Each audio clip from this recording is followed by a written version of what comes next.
Warning: some contents may be disturbing. Viewer discretion is advised.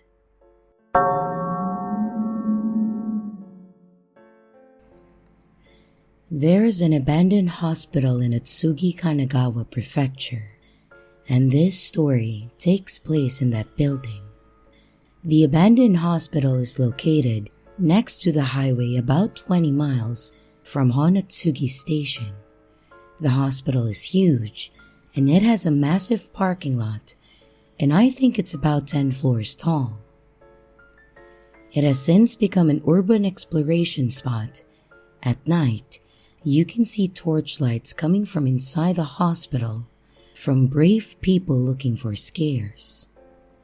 The hospital is in complete ruins. There are pictures painted on the walls as well as a lot of graffiti.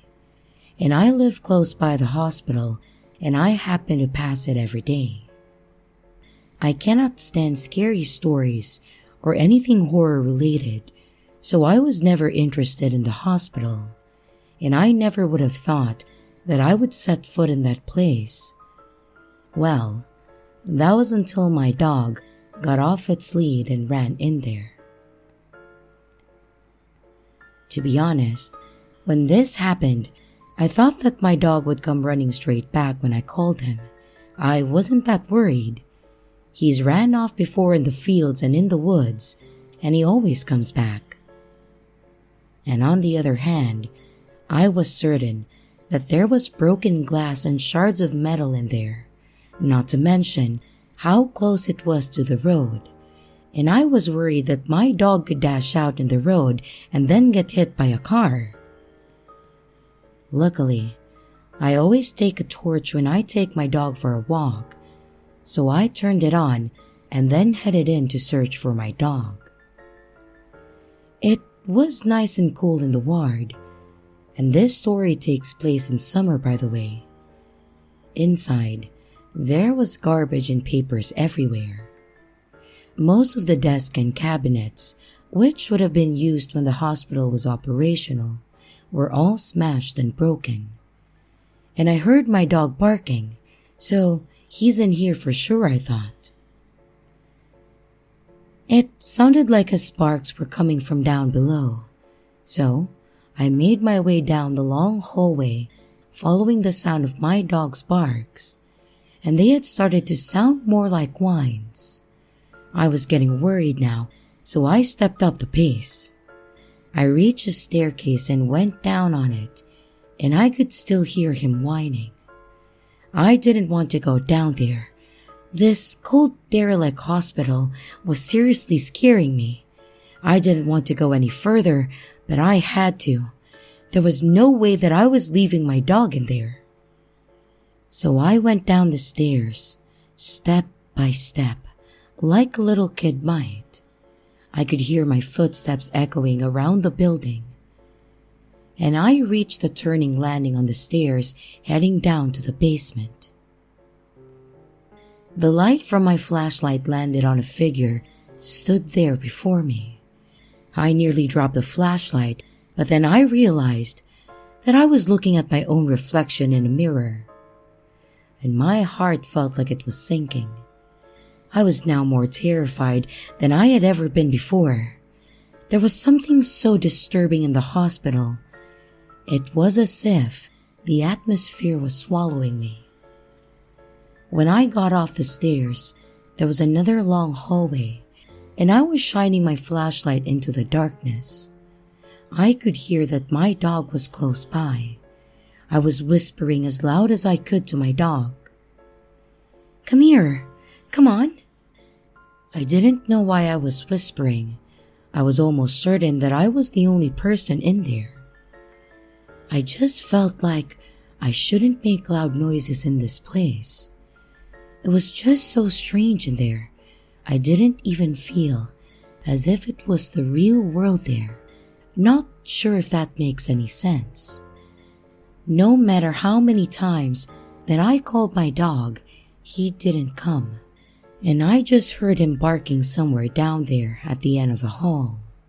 If he wasn't going to come to me, then I thought that I would have no choice but to pick him up and then carry him out.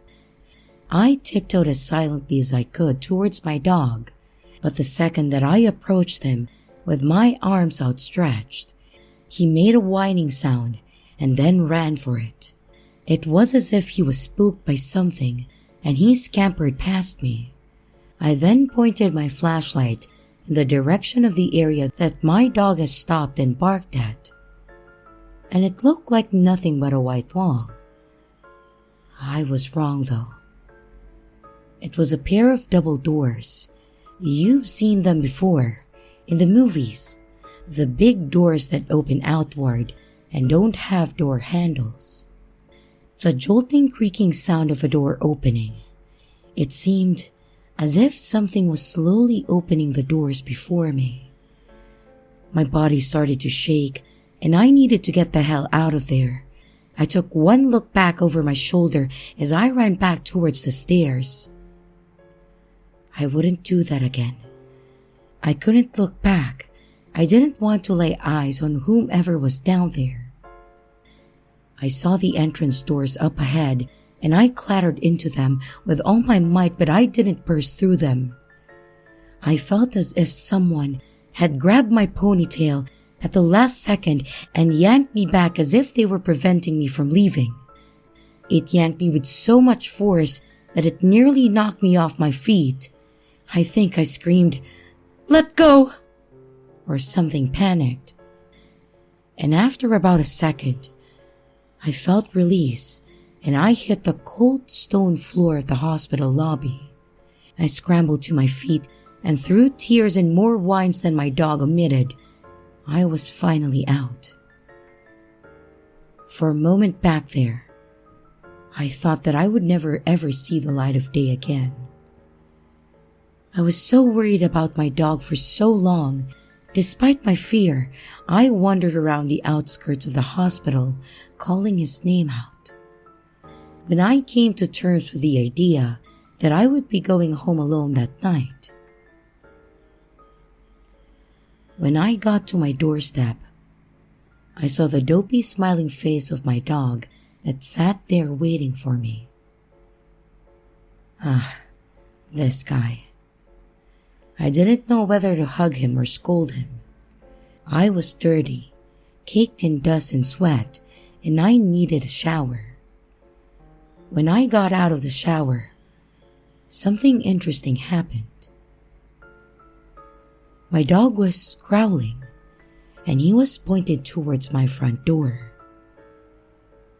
I don't know what's out there, but I will update if anything else happens.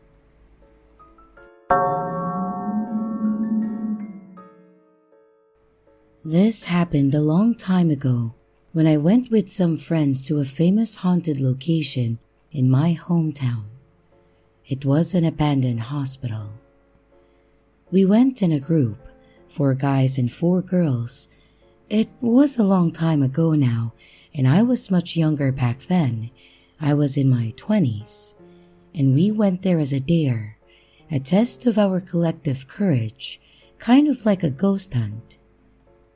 It was there where I experienced true horror for the first time in my life.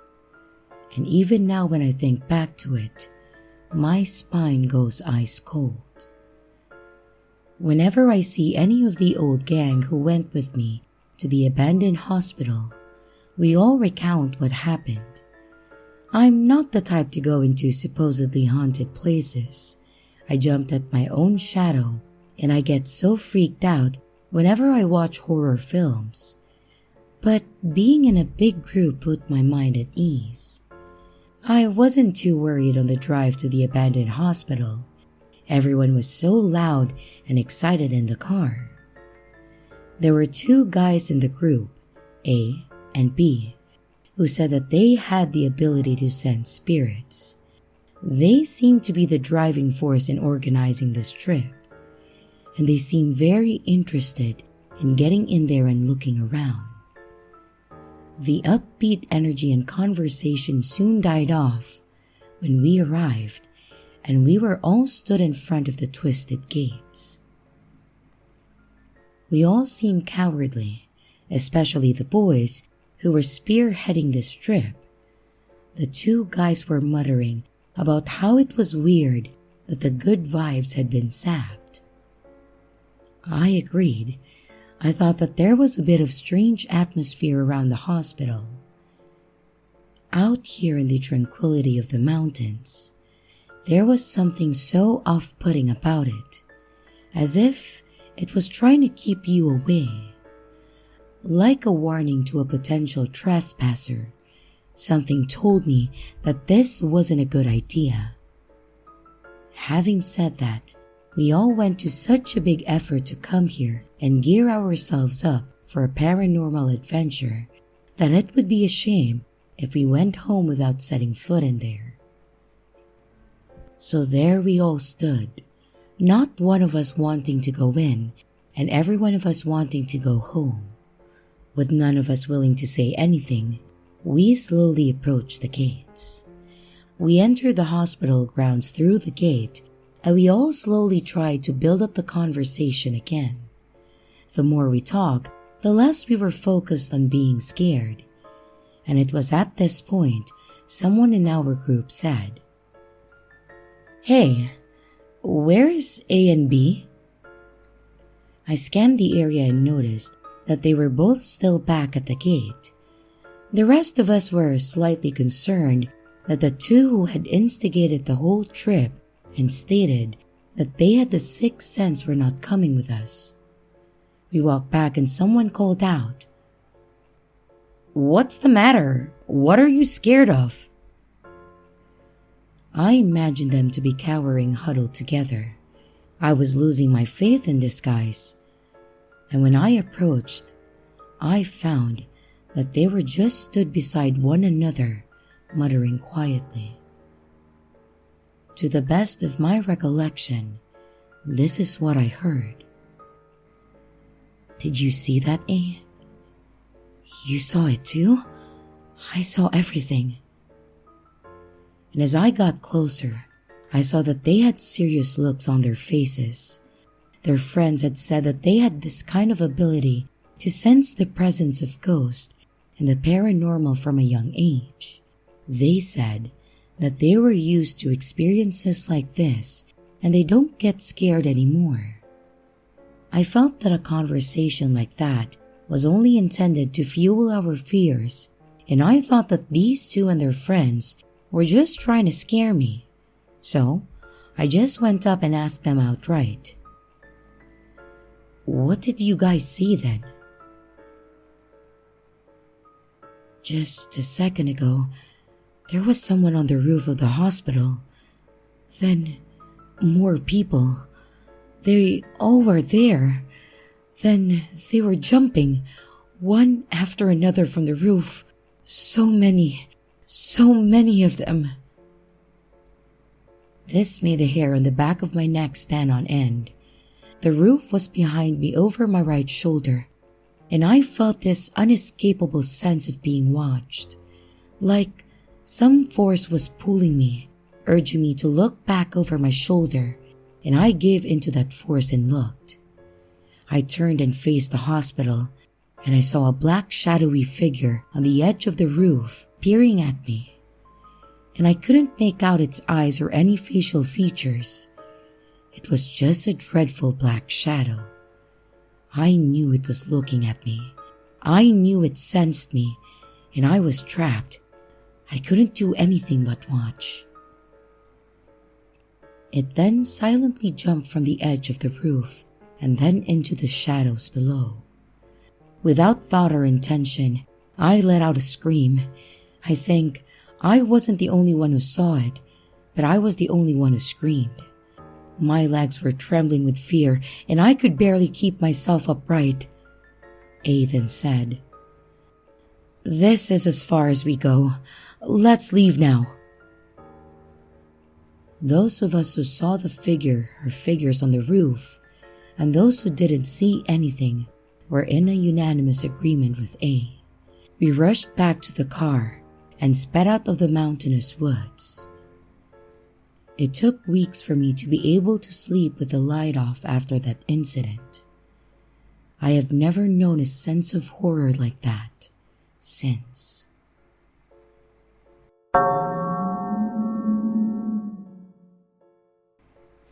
This is a true story which happened to me when I was in high school. Two of my best friends and I decided to go urban exploring. We didn't know it was urban exploring at that time, and we treated it like a dare, a test of our collective courage. We headed to a nearby mountain, and it was very high, and at the summit of the mountain was a square. Just beside the mountain, on the road below, lay an abandoned hospital. Our plans were to explore the hospital, then afterwards head up the mountain and then drink some beer as a kind of a toast. One of my friends had sneaked a few cans from his dad, and we each stuffed one in our backpacks.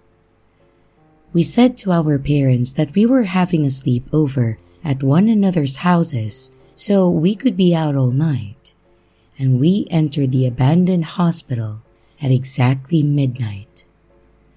There were metal beds, medical equipment, glass cabinets, papers, and lots of things strewn around the place. Everything was in disarray, and the moonlight filtered in through the cracks in the aging building. I didn't hear or see anything strange or spooky in there, but I got this feeling in the pit of my stomach that something wasn't quite right with this place. I thought that I was getting creeped out because we had come here for that purpose, like this was how you were supposed to feel in places like this. But then I realized this was something more complex than that feeling. I was getting specific chills, the kind you get when you're laid up in bed with some kind of flu or fever. These chills felt like they were in my body. I didn't want to be the first to say that I was scared, and I knew that I would be ridiculed if I did. We then left the abandoned hospital. We headed up the mountain on a narrow straight road, and we walked in a line of 3 with me being at the back. I was thankful that it was a bright night. The road ahead was lit up by the pale moon, and it made me notice the tree line on either side of the road. We were in the middle of nowhere. We kept walking up the mountain road, and the further we walked, the sicker I felt. That internal chill was still with me.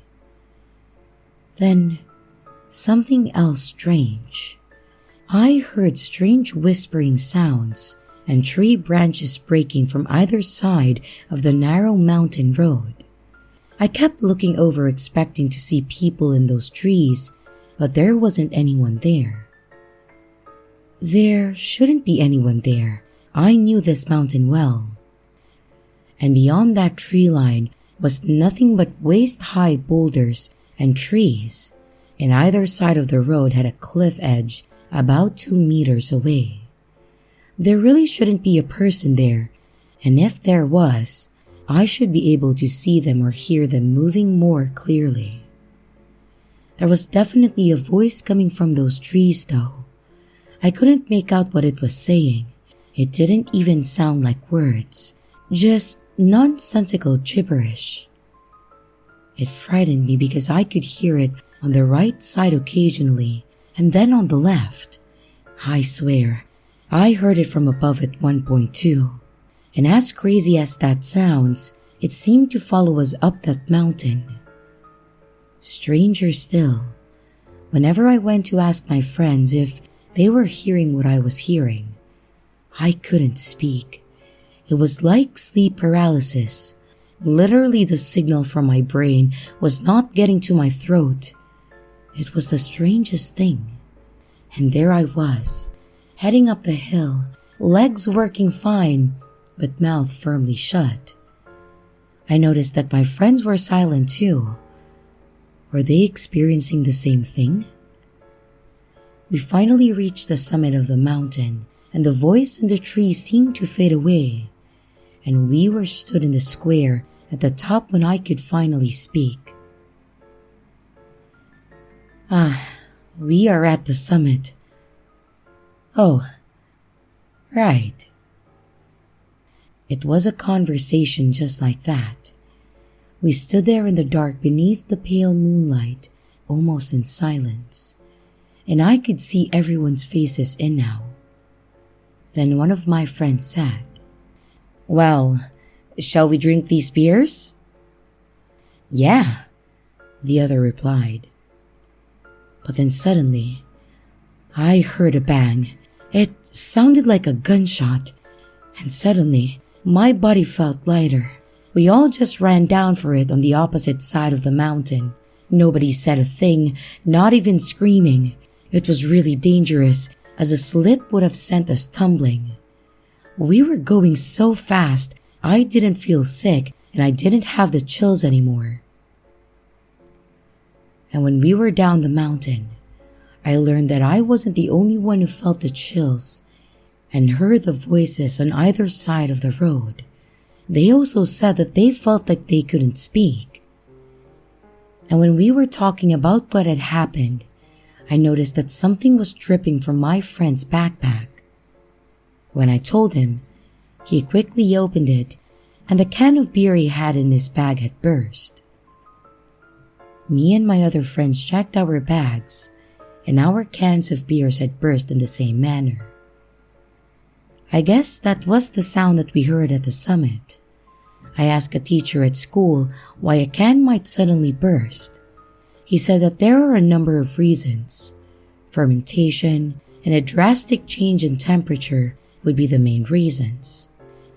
I asked if 3 cans could simultaneously explode in 3 separate bags up a small mountain. And he said that the chances of that happening would be near on impossible. Of course, none of my friends or I have ever went near that hospital or that mountain ever again. And I have never felt anything like that before or since. Something is out there.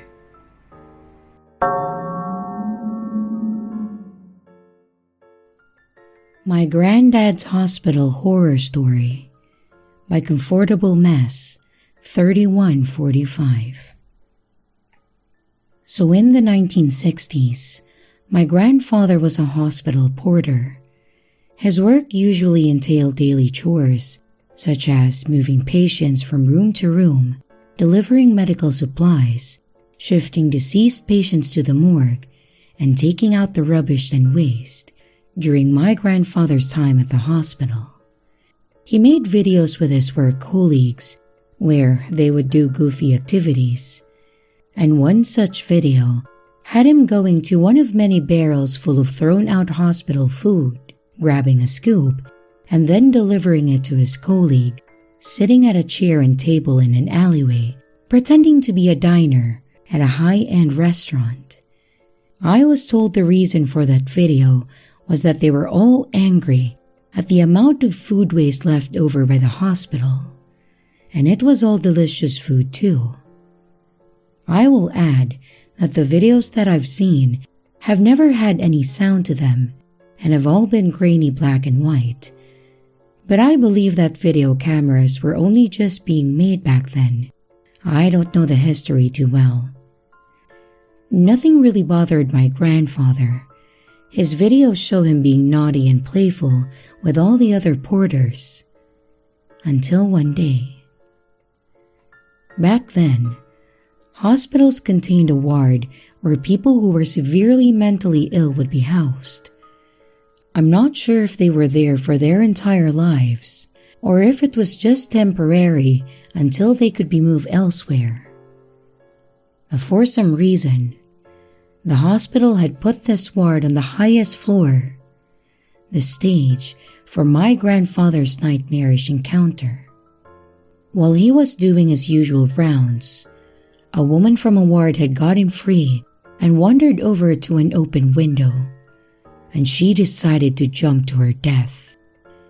My grandfather had gotten the call to go and collect the remains, and I don't believe the police investigated the incident as it was seen as a hospital mishap, but I could be wrong as he has never mentioned the police.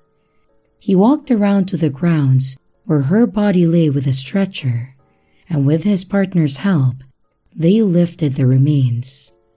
But as he did so, what was left of the woman's flattened head fell into his arms, separated from her body.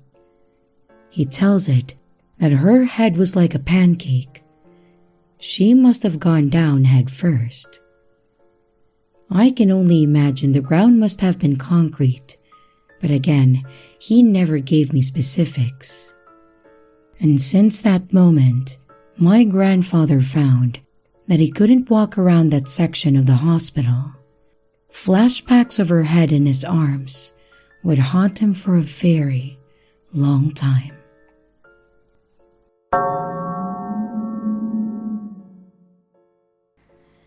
This happened when I was a high school student during summer holidays. My friends and I wanted to make some memories, so we decided to have a barbecue. We set up a barbecue in a field, and one of my friends said that there was an abandoned hospital nearby. Because I had never been ghost hunting or anything like that, I was up for checking out the abandoned hospital. And we were all pumped for some late-night urban exploration, and we went to inspect the hospital at around 11 p.m. I don't know how long ago the hospital was built, but it was really old. It was crumbling down in places, and we approached the entrance, and my friend said, "Guys, it's easy if we go in a big group, but that's boring, so let's split up." So we split up into 2 groups of 3. The first group were ready to go in. Then after a little while, the second group was set to go in. I was in the first group. The atmosphere even in the entrance was so heavy. Do you know what I mean? My heart was thundering in my chest. However, the doors were locked. I thought that maybe we could break the door down if we tried, but the other lads didn't fancy it, and I decided to look around the perimeter for a weak spot to gain access. I found that one of the walls had collapsed around the back, and I could see inside. I let the others know, and we decided to go in through there. We were in. It was humid in there. The air was moist and damp, and there wasn't the usual stuff that you would expect in an abandoned hospital. There were no syringes, patient charts, or doctor equipment. The walls were just covered in mad scribblings, and they didn't make much sense. There were beds, and something was placed on top of one of the beds. Some twisted shape beneath the black cloth, and it creeped me out. And there were origami cranes strewn around the place. I thought about why they might be there. Maybe someone put them there for a reason that I don't understand. It was really weird. We crept through the hallway until we came to a room with a closed door. I pushed it open, and that's when we saw it. A doll in front of something like an altar, like a crude offering. The doll was quite big, and it was tattered and raggedy. We went closer to it, but none of us wanted to be the one who said, "Let's go." But I could tell my friends wanted to get out of there as quickly as possible. There was a cup in front of the doll, and there were 2 leaves in the cup. There was a green plate with something black on it. I looked into that doll's eyes, and in that moment I was terrified. I had to get out of there immediately. We went back to the barbecue area and then started to pack our things away.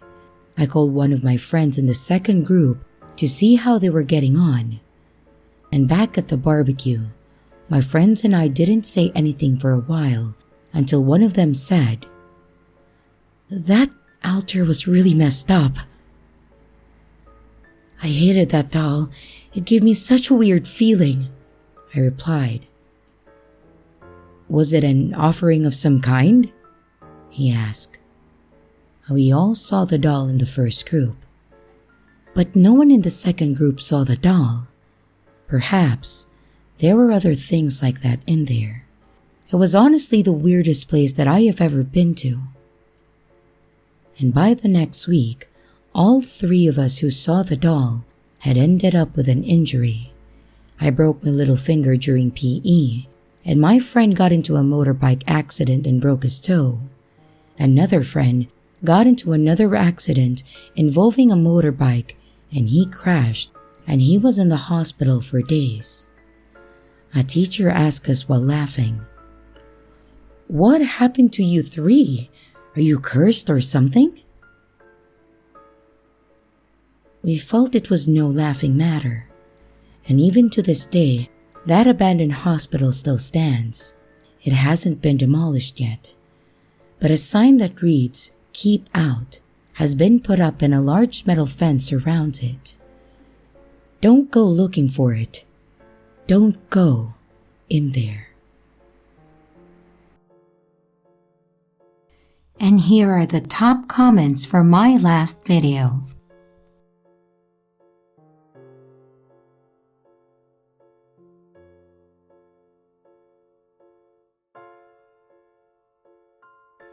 And here's the riddle for this video.